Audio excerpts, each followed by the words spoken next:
Okay, till yesterday we have discussed about the shared memory components of a Postgres memory architecture, which we have discussed about like what does it mean by shared buffers and what does it mean by val buffers and what is a clock buffers, and also we have discussed about the local memory areas. In this we have discussed about the work concepts of work memory and temporary buffer. Okay, so today we are going to discuss about most important memory component, which we call it as a maintenance work memory. Okay, which we call it as a maintenance work memory. Maintenance work memory. So before going to discuss about what does this mean by maintenance work memory, we need to know about, sorry, today we are going to discuss about the maintenance work memory and auto vacuum work memory. Okay, auto vacuum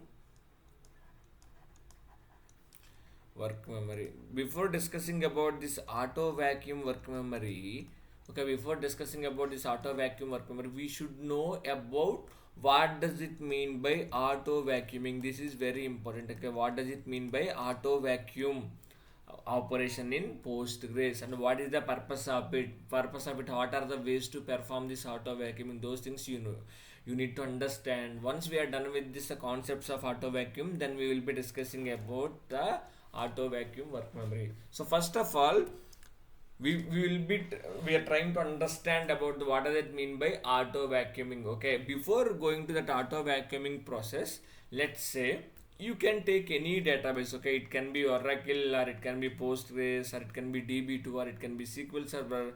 All the RDBMS, which means like relational database management systems, are built on acid properties. Okay, built on acid properties. A means atomicity,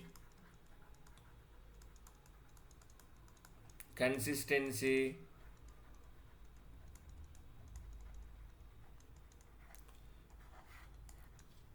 isolation, and durability. Okay, these are the acid properties on which every database system builds on, and it should work as per the acid properties. Okay, so what does it mean by atomicity, consistency, isolation, and durability? This is out of scope for us. Okay, this is out of scope for us, but the point that we need to understand is, okay, but the point that we need to understand is all the systems, okay, all the RDBMS systems, okay, all the RDBMS systems that will be built on a will be built on by governing these acid properties. Okay, we in shortcut we call it as a acid properties. So I'll tell you one example. Okay, I have a Postgres database. Okay, I have a Postgres database. Okay, I have a Postgres database which is running on 192.168.29.30. Okay, I have a Postgres database which is running on 192.168.29.30. So what happened that I have a user called u1. I have a user called u1 which is connected to this database. Okay, which is connected to this database at 9 a.m. Okay, which is connected to this database at 9 a.m. IST. Okay, what is the query that he has filed? Select star from EMP. Okay, select star from EMP. So the expected execution time for this query is the user u1 who connected to the database db1 and he filed a query called select star from EMP. The expected completion time for this query is, let's say like it will take 30 minutes to complete. Okay, it will take 30 minutes to complete. Okay, by 9:30 a.m. Okay, by 9:30 a.m. by 9:30 a.m. IST, the query execution is u1 query gets completed. u1 query execution completes. Okay, by 9:30 a.m. u1 query execution completes. Okay, let's say at 9:10 a.m. Okay, let's say at 9:10 a.m. IST, at 9:10 a.m. IST, there is another user called u2 which is connected to the database, and he performs some update operation on the same table. When I say same table, what is the table? The table which is being accessed by the user u1. So what is the update operation that he is going to perform? Update emp set sal equal to sal plus 1000 where department number equal to temp. So whoever the employee whoever belongs to department number 10, their salary will be incremented by 1000. Okay, at what time this has been started? This has been started at 9:10 am. Okay, the expected completion time of this u2 query is the expected completion time of this u2 query is 9:20 am. Okay, the expected completion time of this u2 query is 9:20 am. Okay, according to the acid properties. Okay, u2 query completion. Okay, according to the acid properties, user u1. Okay, according to the acid properties, user u1 should get data as of 9 am. Okay, whatever the intermediate operations. Okay, whatever the intermediate operations that are happened between this 9:10 am to 9:20 am, they should not be visible to user u1. Okay, they should not be visible to user u1. Okay, so according to the acid properties, as the u1 started a query at 9 am, he should be able to see the data as of 9 am. Okay, as of 9 am, which means whatever the intermediate operations that are happened in between 9:10 to 9:20, those operations are not visible to the user u1. Okay, not visible to the user u1. Okay, so how postgres is going to achieve this? Okay, how postgres is going to achieve this? Postgres is going to achieve this using a concept called multi-version concurrency control. Okay, using a concept called multi-version concurrency control. So this kind of behavior is achieved in Postgres by using a concept of multi-version concurrency control. In short words, we call it as MVCC. This is how Postgres is going to maintain that. Okay, according to this acid properties, user should get data as of time which he started executing a query. So intermediate operation should not be visible to that user, and that can be achieved using a concept called MVCC, which we call it as a multi-version concurrency control. Before going to depth, so we are going to see how the table has, what is the current table and how the table will be written. Okay, so let's say I have a table called EMP. Let's say I have a table called EMP where this table is having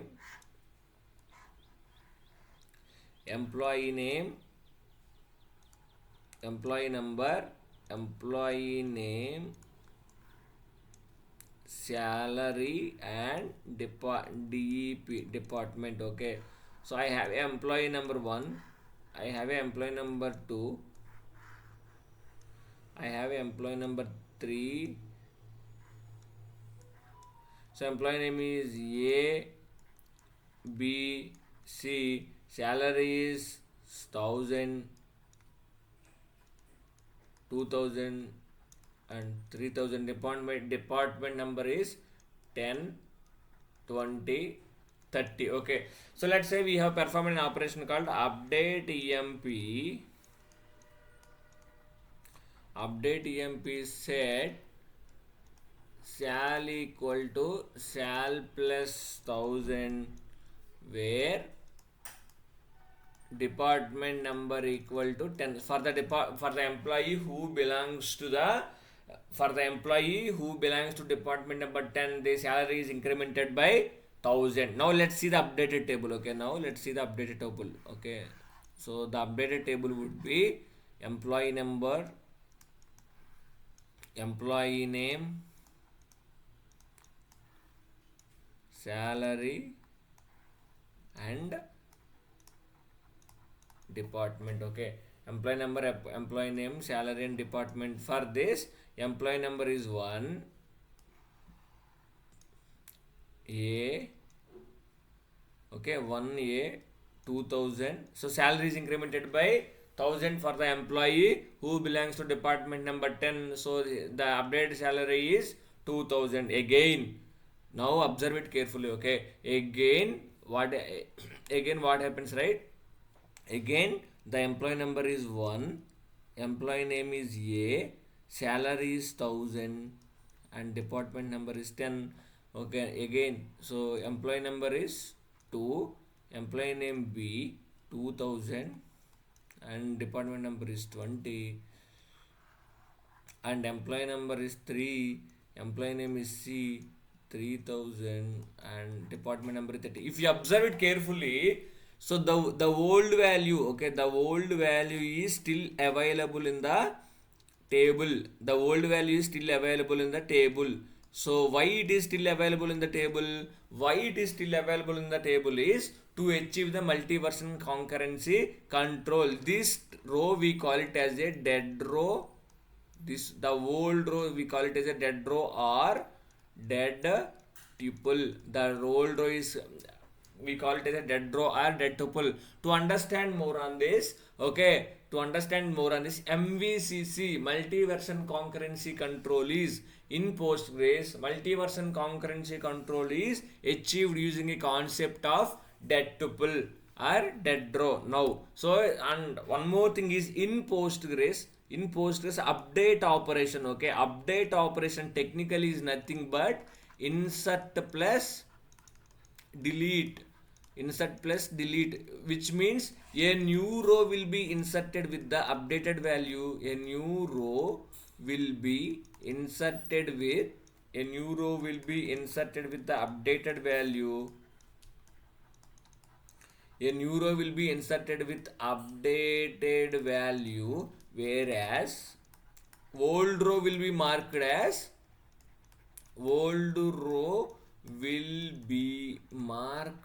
dead. Okay, old row will be marked as dead. Okay, so this is very important. In Postgres, update operation is nothing but insert plus delete. Okay, insert plus delete. A new row will be inserted with the updated value and old row will be marked as a dead. Okay, these dead tuples are used for the long running transactions. Okay, dead tuples are used for the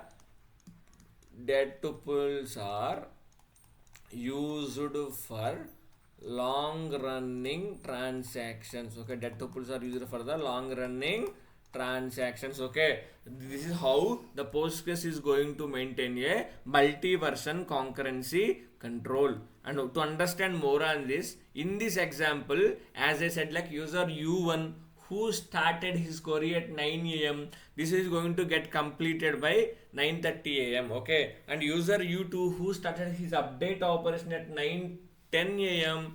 and that will be done by 9:20. Okay, so as per the ACID properties, user U1 should get the data as of 9 a.m. which means whatever the data the TMP table is having at 9 a.m. that data only user U1 should get. So as I have explained here, now user U1 will get the data from new row or dead row. User U1 will get the data from dead row. This is how a dead row will be used for achieving the multi-version concurrency control. Okay, this is how a dead row will be used for the multi-version concurrency control. Okay, so and one more thing, after 9:30 a.m. okay, after 9:30 a.m. as the query execution is completed, do we still need of the dead tuple?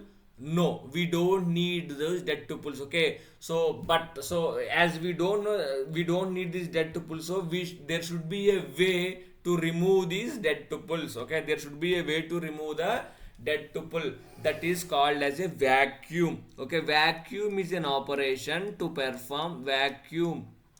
Okay, vacuum is an operation in Postgres.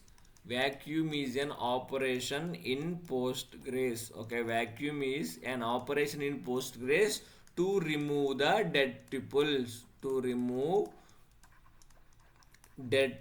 Okay, to remove the dead tuples. Okay, so in our example, after 9:30 a.m. do we still need the dead tuple? No, because till 9:30, as per our example, till 9:30 user U1 is trying to access the select table which he started at 9 a.m.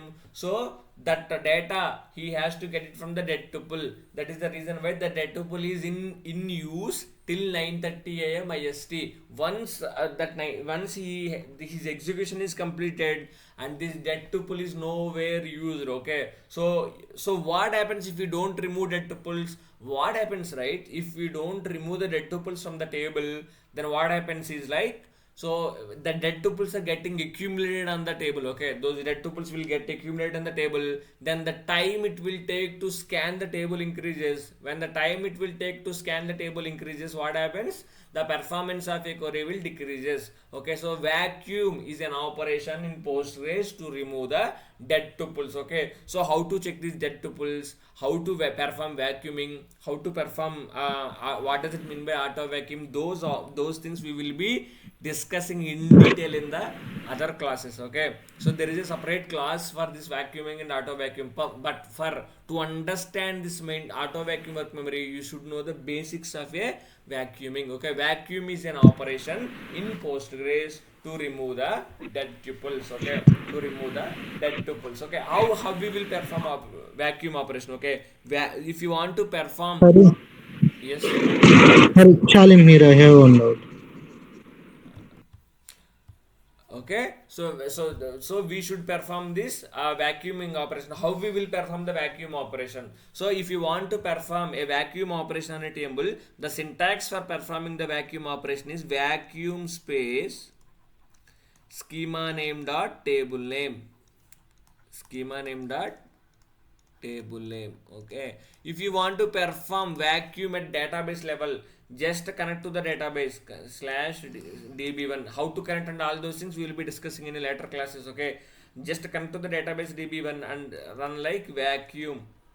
So when you run a vacuum operation at database level, it is going to perform vacuum operation on the all the tables that are available in the database. This is about the vacuum. So for now you need to remember like vacuum is an operation in Postgres to remove the dead tuples.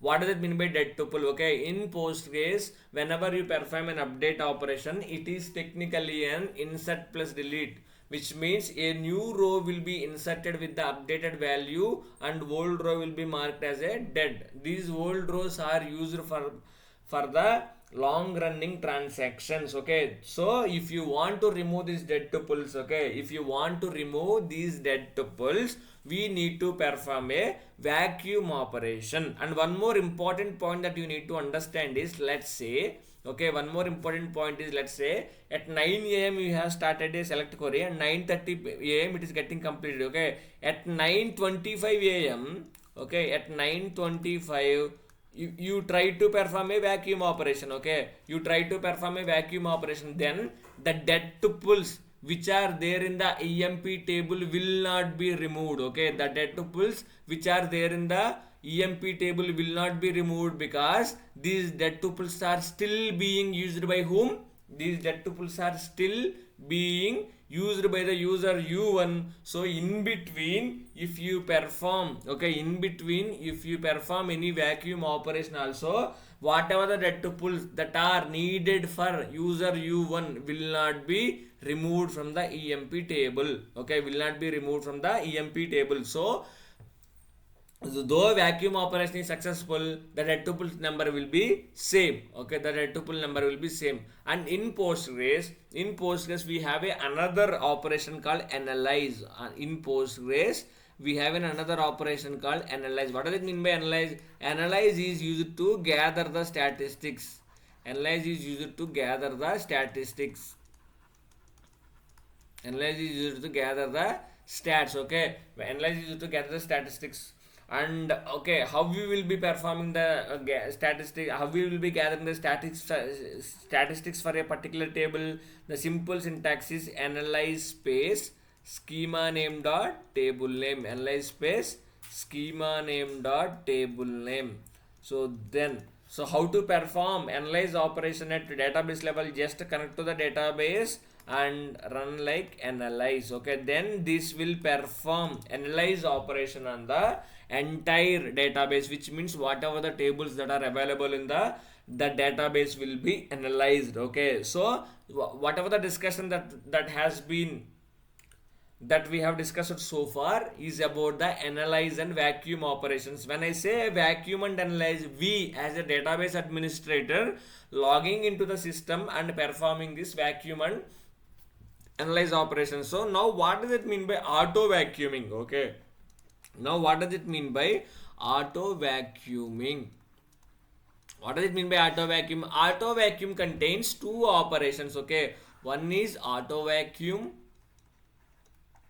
one is auto vacuum, and second one is auto analyze. Okay, one is auto vacuum and second one is auto analyze. Okay, so this is a option. Okay, this is an option provided by Postgres to perform vacuum and analyze operations automatically. Okay, there is no manual intervention required. Okay, so whatever the discussion that we had so far, that discussed about the how to perform a vacuum operation and how to perform a analyze operation manually, but in Postgres we have an option to automate this vacuum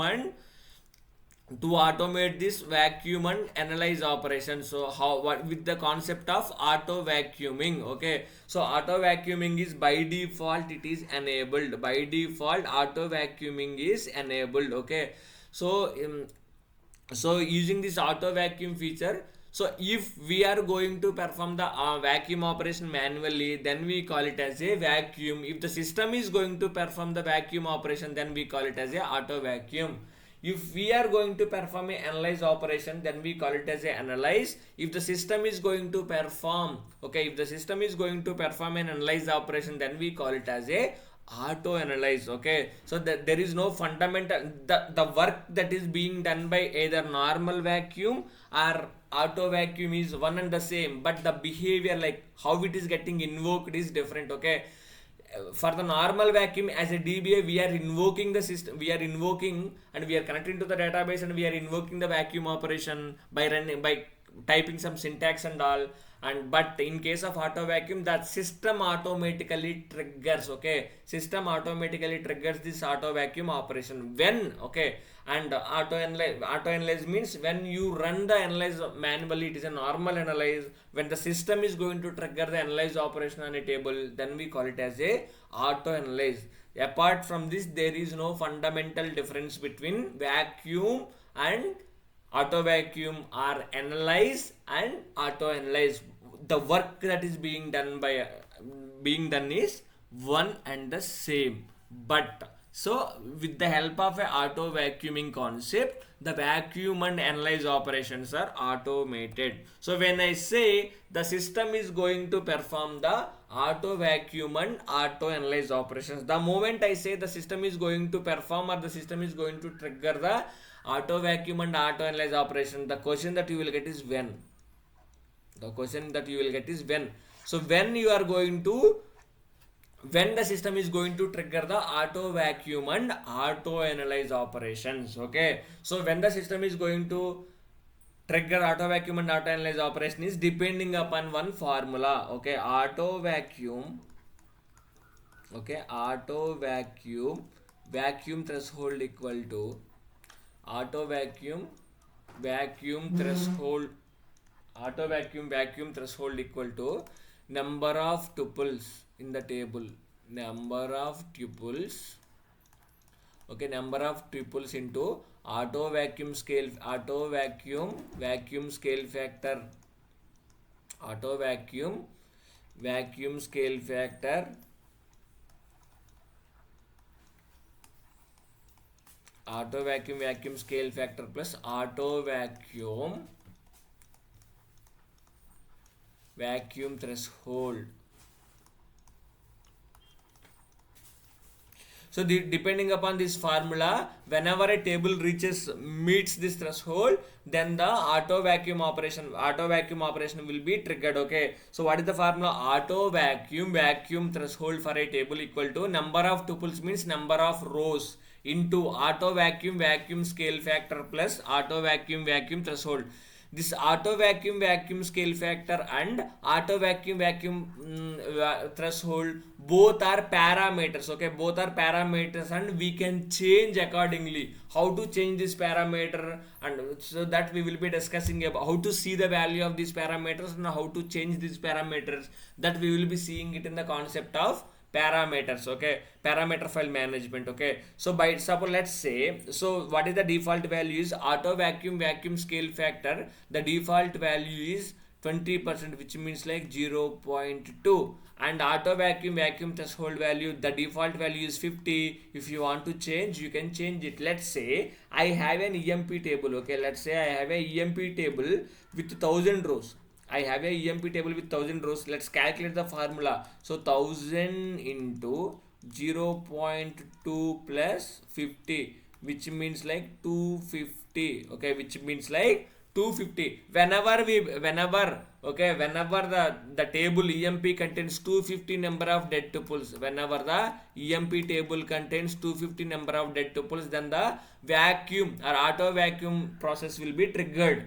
Okay, whenever the EMP table contains 250 number of dead tuples, then auto vacuum will be triggered on the EMP table. How to check this? That we will be discussing it in the another session. Okay, so now, so we have discussed about the auto vacuum threshold. Now how the when the analyze will be triggered. So the formula is one and the same. So what is the formula? Auto vacuum. Okay, auto vacuum, here wherever the vacuum is there, you need to replace with analyze. Okay, auto vacuum analyze threshold equal to auto vacuum analyze threshold equal to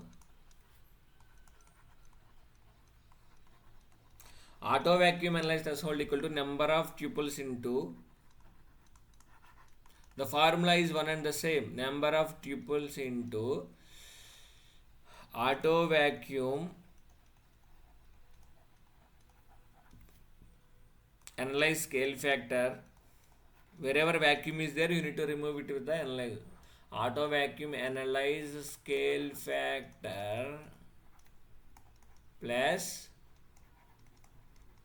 auto vacuum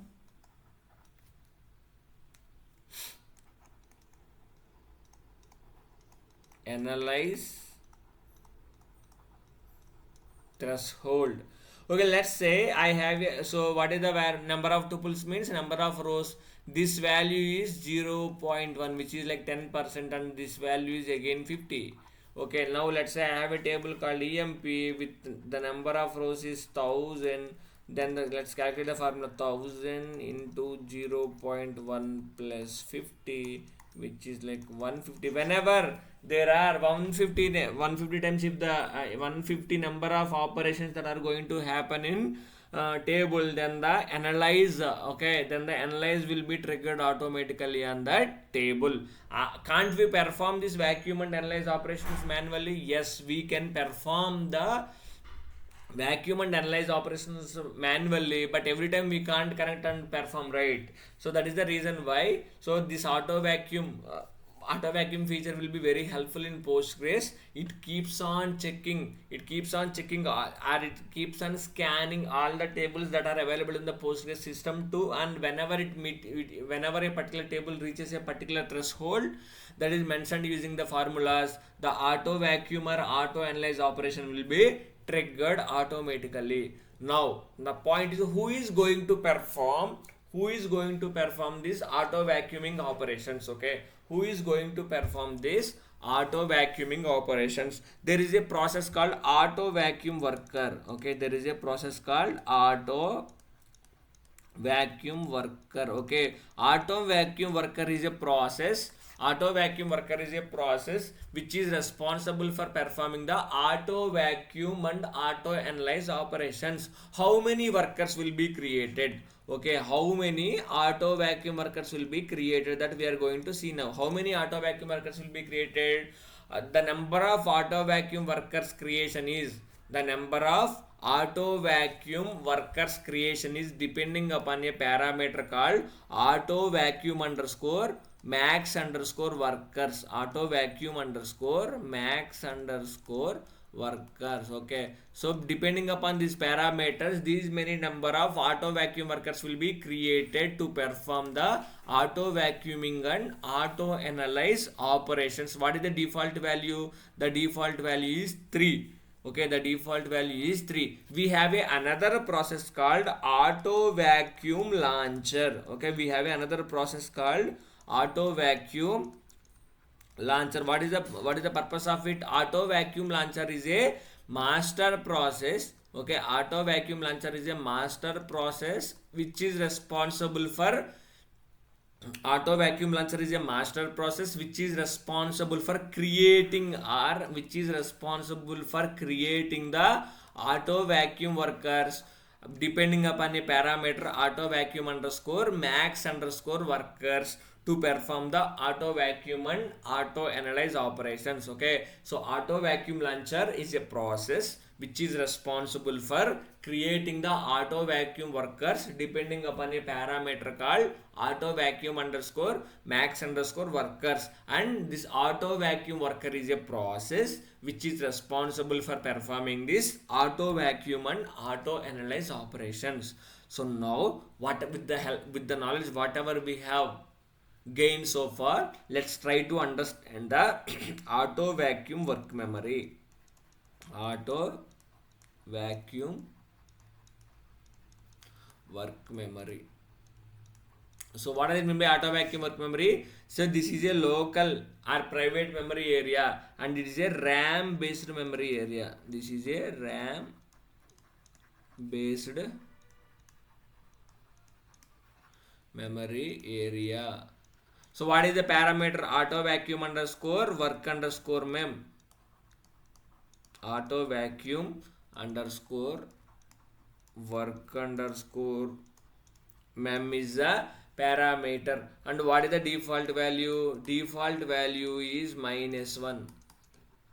Let's remember. Okay, default value is -1. Okay, each auto vacuum worker will be okay, each auto vacuum worker will be assigned with the value that is defined using auto vacuum work memory to perform each auto vacuum worker. Auto vacuum worker will be assigned with value that is defined using what? That is defined using auto vacuum underscore work underscore memory to perform the auto vacuum and auto analyze operations. Okay, each auto vacuum worker will be assigned with the value that is defined using auto vacuum work memory to perform the auto vacuum and auto analyze operations. This is about the auto vacuum work memory in Postgres. Now let's discuss about the last memory component of the local memory areas, which is like maintenance of work memory. Maintenance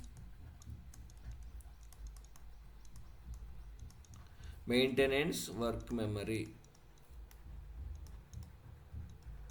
Let's discuss about this maintenance work memory. So in any other database we will be having some maintenance operations, right? So likewise in Postgres also we have some maintenance operations called vacuum, analyze, creating index, and creating a foreign key. These are some of the maintenance operations that we have in Postgres. These maintenance operations are going to get performed in the maintenance work memory. Okay, these operations are going to get performed in the maintenance work memory. Maintenance work memory area is used for performing the maintenance operations in Postgres. What is the parameter? Maintenance underscore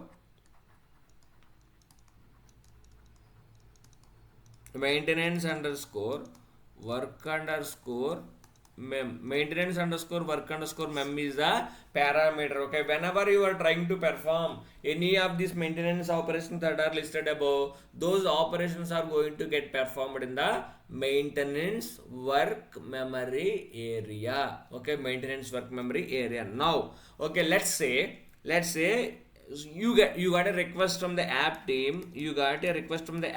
To execute the create index statements. Okay, to execute the create index statements. Okay, so you got a requirement from the app team to create a index statement, to execute a create index statement on a particular table. Okay, if you straight away run this index statement, does it makes any difference between the developer and DBA? No, it doesn't make any difference between the developer and DBA, because the same create index statement can also be executed by the developer, provided if he has access to do so. But so why developers will approach DBA is, DBA is like they are under the impression that DBA will make the create index statement to be executed in very less time, which means like, so he thinks that DBA is a person who is going to make the maintenance operations faster. Okay, but unless, okay, so how we are going to do that? Whenever you get any request for performing any maintenance operations, then what we can do, we can set this maintenance work memory at session level. Okay, at session level we can set this maintenance work memory. How can we set this value at session level? Just connect to the database and set maintenance underscore work underscore mem equal to 1 GB. Just I'm setting this statement at session level, and I'm running a create index statement. I'm running a create index statements, and once it is done, and once you disconnect it, whatever the value that we are set will be disappeared, and it takes the value from the parameter file. Okay, what does it mean by setting the parameter at session level? Whenever you set any parameter at session level, the lifetime of that parameter is particular to that session. Once you disconnect from the session, the value will be overwritten, and it takes the value whatever is there in the parameter file. What does that mean by parameter file? That we will be discussing it in the next sessions. Okay, so whenever you get any such maintenance operations, what you do, just you will set the maintenance work memory at session level, and you perform the maintenance operations. Why we are setting this maintenance work memory? Because this is the memory area in which the maintenance operations are going to get performed, or this is a memory area which is being utilized for